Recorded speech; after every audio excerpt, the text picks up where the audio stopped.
Assalamualaikum warahmatullahi wabarakatuh.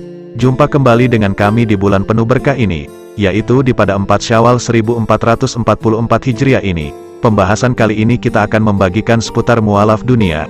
Bicara mualaf, tentu tidak habis-habisnya, seperti orang yang akan selalu lahir di atas fitrah dan kesucian Islam. Hidayah datang tanpa melihat latar belakang unsur pekerjaannya. Apakah dia seorang aktor, TNI, Polri dan jabatan lainnya. Hal ini sebagaimana yang dialami oleh orang ternama yang terkenal di negara ini.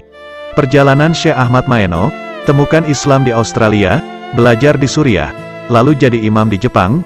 Ini dia kisah perjalanan beliau jadi mualaf. Syekh Ahmad Maeno memeluk Islam pada tahun 1994 pada usia 18 tahun. Setelah lulus dari Universitas Osaka, Fakultas Studi Asing, jurusan Bahasa Arab, dan bekerja di perusahaan Jepang di Osaka dan di Masjid Nagoya, dia kemudian memulai perjalanannya untuk mendalami agama Islam di Damaskus, Suriah. Pada awalnya, Syekh Maeno memiliki persepsi yang buruk tentang Islam.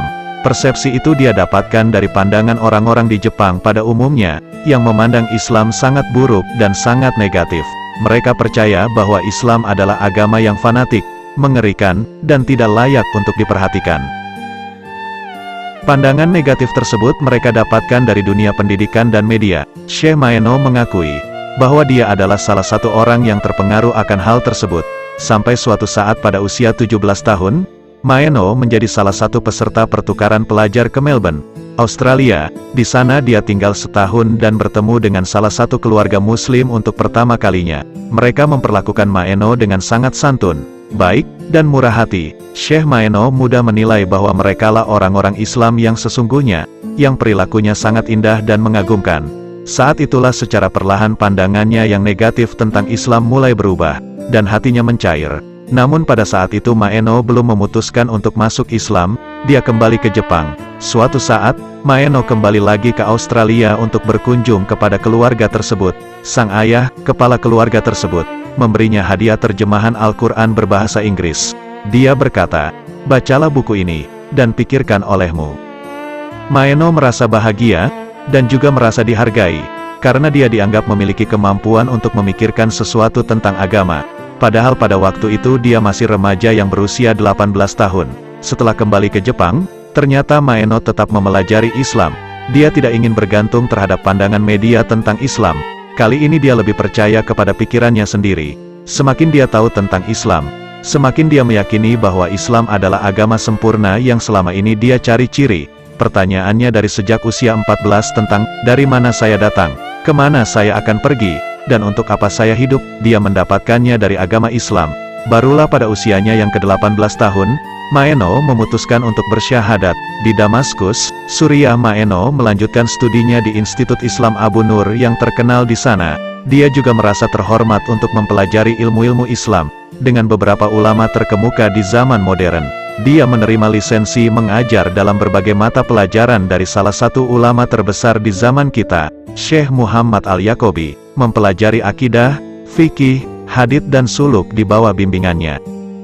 Dia juga mempelajari banyak mata pelajaran lain, misalnya, ulum al-hadits, tafsir Al-Quran, dan tajwid dengan berbagai ulama terkenal, seperti Syekh Taufik Al-Buti, Syekh Muhammad Mujir Al-Hatib, Syekh Badruddin Naji, Syekh Taha Sukar, Syekh Adnan Darwis, dan almarhum Syekh Sadik Habanaka. Semoga Allah menunjukkan kepadanya rahmat. Pada tahun 2006, Syekh Ahmad kembali ke negara asalnya, dan di Jepang turut untuk menyampaikan pesan Islam kepada rakyatnya, dan menyebarkan ajaran Islam. Dia mengajar secara pribadi, dan juga memberikan kuliah di berbagai masjid di seluruh Jepangi.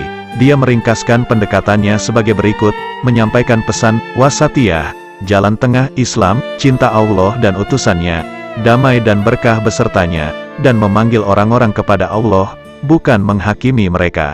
Yang kedua, kisah mualaf Baby Alisa, bermula pelajari Islam untuk membantah kebenarannya Islam. Ia bermaksud untuk membantah kebenaran ajaran agama Islam, justru membuat Baby Alisa Mae meyakini bahwa Islam adalah agama yang benar.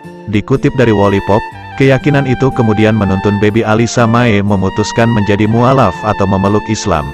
Baby Alisa mengucapkan 2 kalimat syahadat dalam bulan suci Ramadan 1443 Hijriah, pada tanggal 24 April tahun 2022 yang lalu. Setelah menjadi muslimah, Mahasiswi berparas cantik asal Filipina itu mengganti namanya menjadi Nur Haifa Hadi. Kisah perjalanan spiritualnya menjadi mualaf itu viral setelah diunggah Nur Haifa Hadi lewat akun TikTok @Nur Haifa, gadis yang tinggal di Bandar Taguig dan kuliah di Manila, Filipina ini tak mengira kisahnya akan viral. Nur Haifa menceritakan, dia mulai mempelajari Islam tahun 2021 lalu.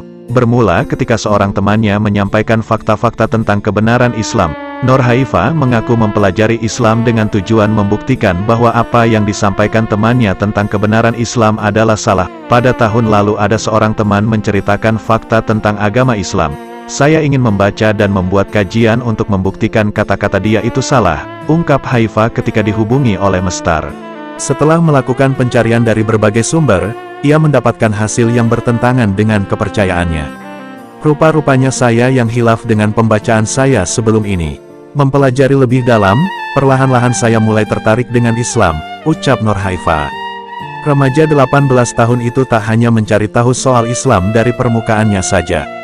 Dia juga membaca sejarah, menonton debat dan ceramah Islam, hingga hatinya mulai menerima Islam. Saya juga ada mendekati beberapa orang Islam untuk mendapatkan pemahaman dan nasihat mengenai agama Islam, sahutnya.